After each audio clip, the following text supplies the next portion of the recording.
What's happening? So today we're going to go over some IRAs. We're going to go over the traditional IRA and the Roth IRA. We're going to go over some benefits and potential drawbacks for both. But specifically, I'm going to kind of focus on the Roth IRA because that is my favorite. It's the primary one that I use, and I think it's really cool. And so I just kind of wanted to share it. I'm going to go ahead and throw out there that this is for a disclosure, that this is for financial education purposes only. This is not an investment or tax advice, as I'm not a licensed advisor, nor do I want to be. So just got to throw that out there ahead of time. So let's get started. All right, so understanding the types of IRAs, and I jacked this from Charles Schwab because I thought it was just kind of cool and simple. So Roth versus traditional. So these are two accounts. They are supplemental. So they are accounts that you can open up with pretty much any brokerage, and they are specifically retirement accounts. So the idea is that with either, you can't start withdrawing until you're 59 and a half. You can only invest a certain amount of money each year, and it just acts like a blanket over a traditional account. So you can buy and sell whatever you want inside of it. When you do that, what's actually pretty cool is you have the flexibility to either hold everything in there long term, or you can buy and sell as you see fit, and there's no tax implications generally. There's a couple, I was reading, there's a couple specific scenarios where you could be charged a little bit of income tax, but for the most part, everything that you buy and sell inside of it is completely tax free. So let's say that you buy Facebook stock, for example, and it goes, and your investment goes from $10,000 to $100,000. For an example, and then you decide to sell it, you no longer want to be in Facebook, and that $90,000 that you made on there, you don't have to pay any income, you don't have to pay any tax on that at all, as compared to a regular account, where if you have a regular stock account and you buy that stock and you sell it, you owe tax money on that exchange. So, but what happens with the taxes is what happens later on, and so we'll go ahead and get into some of that now. But essentially, just to clarify what the difference is that a Roth IRA, you take after-tax dollars, so money that comes on your paycheck, and then you invest it into the account. And then what happens is you don't have to pay any taxes on any gains ever. After 59 and a half, when you start withdrawing, you can withdraw before that. You can withdraw with a 10% penalty, and there's actually a couple of certain scenarios where you can make withdrawals that you don't have to pay taxes or a penalty on it anyways. That would be like I think there's a $10,000 first-time homebuyer credit that you're allowed to take, withdraw penalty free, and then there's like a medical expense. Again, I'm just kind of going over the basics. And this is kind of super high level. So any specific questions and stuff that you have, you need to either do more research on your own, or you need to seek an actual advisor. Just kind of educating and just going over some things that I think they're important. It's the most important aspects of them. So getting back to the Roth. So what happens is you invest after tax dollars. And then after that, once you hit 59 and a half, if you want to go ahead and start taking money out of there, you aren't taxed at all. There's no income tax whatsoever as compared to a traditional 401k or a traditional IRA. You have to pay income tax on whatever you withdraw. So the benefit and the drawback of that is that what do we think that taxes are going to be like in the future, right? So in my opinion, the government is spending money like crazy, and our deficit and debt is going through the roof. So ultimately, somebody's going to have to pay for that. And so I'm 36. So things are going to be different for you depending on what age you are. But if I'm looking at retirement, hopefully 55, but if I'm retiring at 65, which is the traditional age now, then, 30 years from now, our deficit rate, our debt is what, $25 trillion. So when we're at $100 trillion, which is going to happen in pretty much no time, the next 5 to 10 years, our debt payments that the government pays is going to continue to go up and up and up and up, and ultimately that bill is going to come due, and it's going to come due in the form of taxes. Ultimately, that will never be paid back. It's a failing system anyways, but the idea is that, in my opinion, taxes are going to be way, way, way higher in the future because somebody is going to have to pay for that. They can't just continue to print money forever. There's going to be, whether it comes in the form of a crisis or something else, I don't know. But anyways, I would rather pay taxes on it now at the tax income bracket that I'm at now than taking that gamble 30 years from now. So the traditional IRA, after 59 and a half, when you withdraw the money, you have to pay full income tax. So whatever income tax bracket you're at, that's what you pay.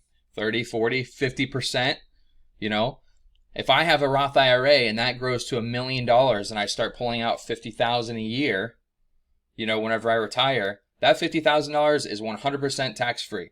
It's all mine. I get to keep it. If your tax rate is 50% and you withdraw $50,000, you only get to keep $25,000. So anyways, that's one of my biggest rants on just the difference between a Roth IRA and why I think it's the bomb compared to a traditional. I think that's it's kind of setting yourself up for failure. But we're going to go over the specifics. I've already touched on a lot of the things that we're gonna see here. So let's just keep going through it. All right, so let's go through the differences. Like I mentioned, the Roth IRA allows you to make after-tax contributions, higher tax bracket, which we discussed. The traditional IRA, so the traditional IRA, it says it may allow you to make pre-tax contributions. So I'm assuming that has something to do with setup with kind of like a 401k does. I'd have to look up a little bit more into it. I'm not super familiar with that because, in my opinion, I don't know why you would go for it. There's really one of the main benefits for the traditional IRA is you're able to write the amount of money off. So you're only allowed to invest $6,000 per year into an IRA, whether it's a traditional or a Roth IRA. In a Roth IRA, you can't write that off against your income. In a traditional IRA, you can. So let's say you're making $50,000 a year, and let's say, this is all hypothetical, let's say your tax bracket starts at $45,000 that bumps you up to the next one. So you're in a higher tax bracket because you're making $50,000. If you invest $6,000 into a traditional IRA, you can actually write that $6,000 off against your income and bumps you back down into a lower bracket. So it does improve your tax situation by the end of the year.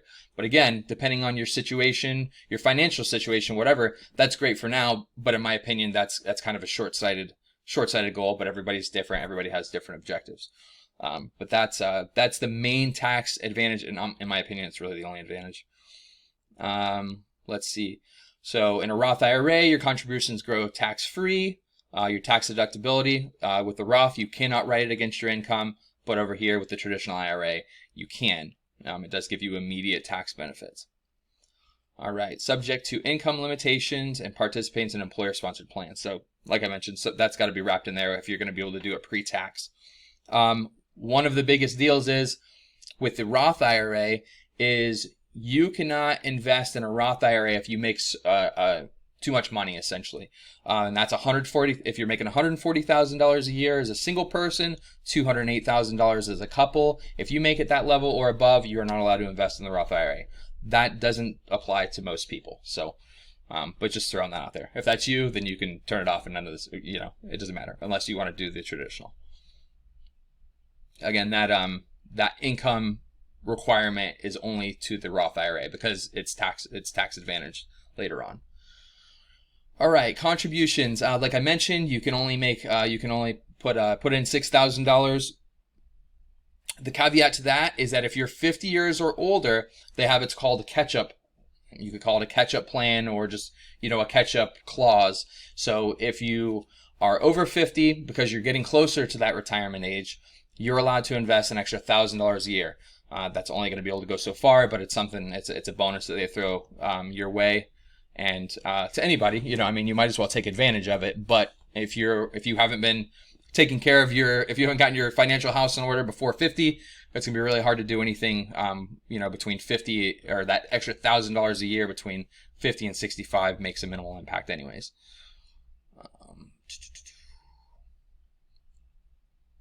Withdrawals, penalties. All right, penalty and tax-free after 5 years and age 59 and a half.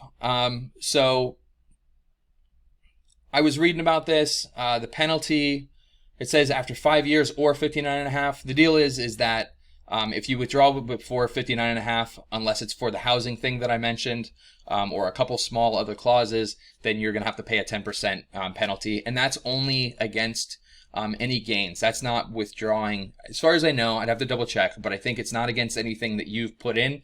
It's against money that you've made while it's been in.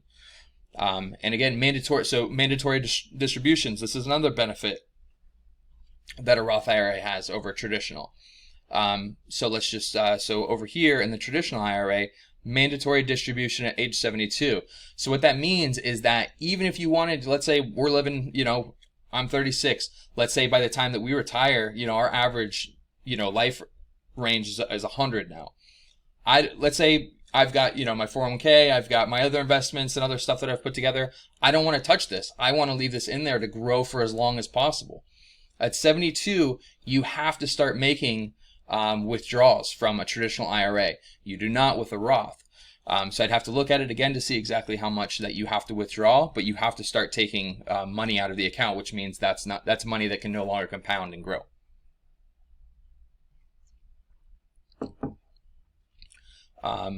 Another thing is with the Roth IRA, so when you die, you have a beneficiary for your Roth, whether it's your wife or your kids or whatever. Whoever you pass it on to, they don't have to pay taxes on it either. So that's another huge thing. So let's say you leave it to your kids and they let it grow. Let's say, my dad handed me off his Roth because he passed away and I was the beneficiary. I could just sit there and continue to let that grow tax-free and withdraw from that for as long as I wanted, or as long as I was able to, and let that grow, and that doesn't affect me. So that is ultimate wealth compounding happening right there.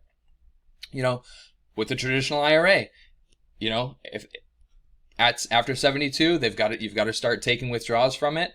And then again, even if you pass it on to your kids, every time that they withdraw money from that, it's taxed at the current income rate. So just things to keep in mind. All right. Key difference between the Roth IRA and a traditional IRA, and whether it makes more financial sense. You could enjoy the tax-free withdrawals in the future, or you take advantage of the tax benefits today. Like I said, this for me is a no-brainer.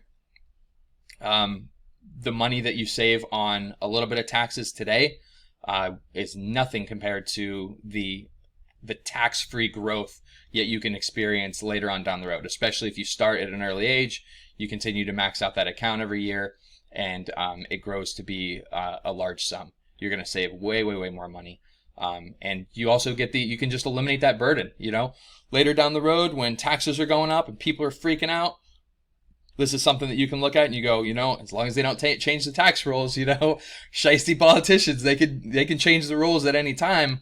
But for now, you have to make the best decision that you possibly can with the information that you're given and that you have to work with. And as of right now, this ultimately remains, as far as I'm concerned, the best option for yourself, for your legacy down the road, and all of it. So anyways, that's it. Let's see. Let me look. I've made a couple notes just in case I missed anything. Nope, I think that I covered everything. So thank you. I hope this was beneficial and helpful. And just a little extra bonus. This is something I'm putting together for something else. And so this was kind of like a test presentation. But I think that there's plenty of good information here if you weren't familiar with it or you wanted to know more. So anyways, thanks for watching. I hope you got something out of it. Take care.